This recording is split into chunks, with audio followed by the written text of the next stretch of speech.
my main man, the Louis Vuitton Don, Sacramento Kings play-by-play announcer, Mark Jones is in the building. Mark, what's going on, baby? Hey guys, I know you guys are the real Versace robes and Gucci slides. Come on. Don't try and run that Louis Vuitton stuff. You guys are really it. I'm just faking it. Man. Hey, and you're right about the weather, man. I mean, shoot, it's been raining here forever. It feels like, but guys, you know what they say in the spiritual realm: rain is a sign of rebirth and prosperity. So that's what the Kings have been all about this year, right? Absolutely, man. Absolutely. And you were one of the guys that called it early. Mark got at me because I was like, none of you national people were saying the Kings or whatever. Mark was like, I've been saying this since the summer. I was like, Mark, you're not national, you national, but to us, you family. Like I'll be forgetting Mark is national, but absolutely, he's been saying this since the summer. And it's funny, we all got a kick, Mark, out of you doing the Lord's work on that Lakers Suns broadcast the other day. When every opportunity he was talking about the Kings, they were like, yeah, Minnesota is they're 1 game back of 6, but they're 5 games back of the Kings, who are in 3rd place. And we love it out here, Mark. We love it. You doing what you got to do, baby.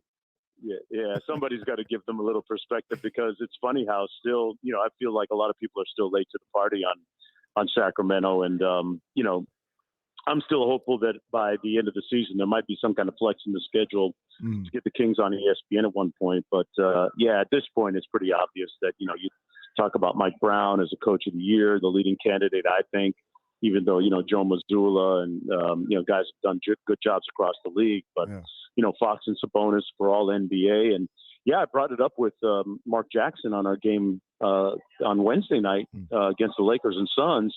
When you look at the winning context of Sacramento, you have to consider those two guys, Fox and Sabonis, as all NBA candidates. I wouldn't be surprised to see one of them get 2nd team and one of them get 3rd team. Yeah, I'm with that. Yeah, Mark, I want to ask you, like, when you got here, you took this job and, the losing happened in year 1, the pandemic happened. All of a sudden you're not seeing this fan base. What has it been like for you and your wife to be in Sacramento during this rebirth? And when you're walking around, you're seeing the purple, you're seeing everyone calling out your name, and but also the incredible crowds, which is just something you don't find everywhere in the league.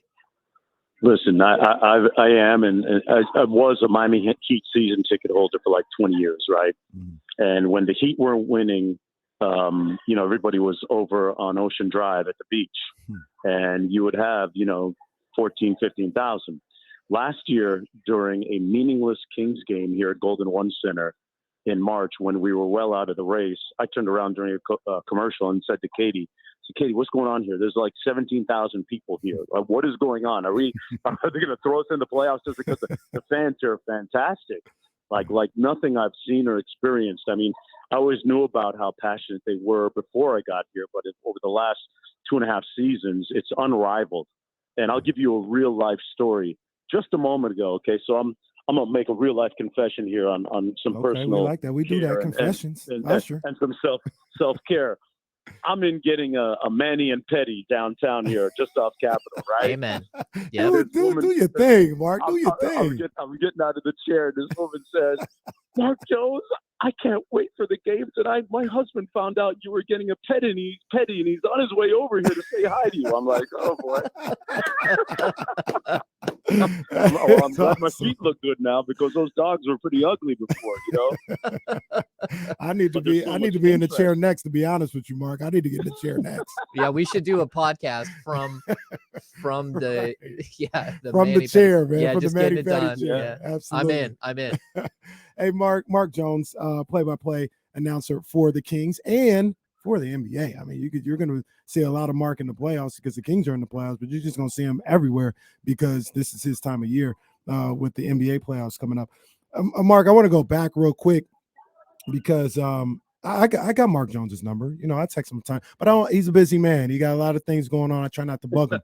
But after that epic 176-175 game, I had to text Mark, and I said, Mark, you were just on the call for a classic. You bodied it. You did phenomenal.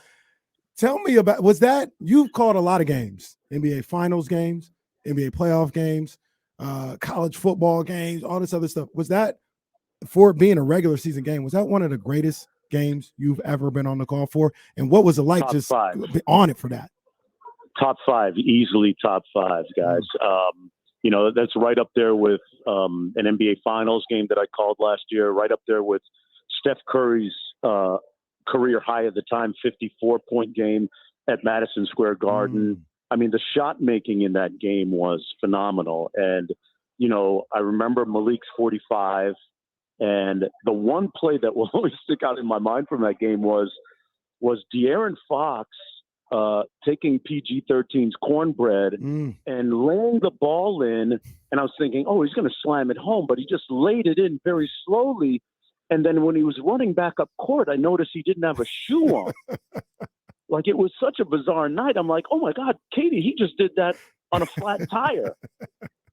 It was, people say there's no defense, but I disagree with that. The shot making in this league right now has rendered even very good defense near irrelevant, man. That was just a wild night. And Malik coming off the bench for his 45, and Fox's steals, his defense down the stretch, turning that game around. That will always be a signature game of mine for as long as I do this stuff. Mark, it seems like this season there are so many signature games from across the league. Is it wild to you to see these? We had that stretch where every night there was like a 50-point game, and then we've seen the 60 to 70. Like, it's just absolutely crazy what we're seeing here with the offenses. You talked about the offenses, like being the shot making being so good. But like the Kings' defensive woes, they're league wide. Like, no one can stop these scores right now. I agree. I think that playoff time, people are going to be surprised that the adage always is that defense wins championships, and I do believe that at times you're going to have to be able to get stops, but I think those stops are going to have to be timely stops. It won't be a situation where the entire 48 minutes, you're holding a team to, under 100 points. Those days are long gone. I think, like in Sacramento's case, our fourth quarter defensive rating is much better than our overall 25th rating. So they've shown the ability at times to put it together defensively and scheme at the right time to get stops. You think about the last time we played the Clippers and De'Aaron Fox getting that stop on Paul George to end the game. Situations and scenarios like that, where if you can have one definitive defensive quarter and succeed defensively for 12 minutes, that's going to be enough, I think, to have your team go pretty deep into the playoffs. I think that's the formula that exists for Sacramento. If we can, have a quarter and a half where we slow down an opponent for just long enough without having to come from behind too far, then that's a good formula. I think it works. Yeah. Mark, I'll get you out of here on this, man. You talked about De'Aaron Fox, Domantas Sabonis, their candidacy for All-NBA. There's a guy that's probably going to win Coach of the Year. And when you talk about, like, I joke with you about how you were saying this in July about this team making the playoffs. Mike Brown, in his introductory press conference, the famous line, put it on a plaque and put it somewhere in the Golden One Center, put it on a statue. He said, I came here to coach playoff games. Simple as that. Yeah. I didn't come here for the regular season. He's talked about it. He's worked at it. He's got these guys to believe in what him and his coaching staff is putting out there, and he's manifested it. Can you just give me a second on Mike Brown and what he's meant to this season? I think it's genius the way that he has literally spoken victory into this, once more bound franchise. Because, I said it the other day, if people were paying attention, man, and if you watched FIBA basketball at all, right? Mike coached the Nigerian national team. They upset USA Basketball's team in Las Vegas that summer. The offense that Mike was running at the time is pretty much the same offense that we're running right now. Mind you, it's different pieces, right? Well, Summer League, a little bit of the same stuff. You got a preview there. Nobody should have been surprised that what the Golden State roadmap provided for Mike Brown offensively was going to work in Sacramento, because he did it twice in Summer League and with the Nigerian national team. Now you supercharge it by adding Fox. You supercharge it by adding Sabonis as your Draymond Green type of facilitator, albeit in a slightly hybrid role. And like I said, 119, 120 points a game, it should have been predictable. And, you know, if we get enough at the defensive end, you know, which I think Mike is still looking for, then I think this team is very capable of going more than one round in the playoffs. And Mike's evolution as a head coach really speaks to this, you know, the success of this franchise. And, you know, I think he's definitely coach of the year. No disrespect to anyone else around the league. A lot of guys have done great coaching jobs, but, you know, we've seen in real time what accountability looks like. We've seen in real time what cultural change looks like. Him calling quick timeouts and, you know, correcting guys on the floor during a game. You know, absolutely. I mean, that's what it takes, and that hadn't existed here in a long time. And I'm happy for Mike. He should win it.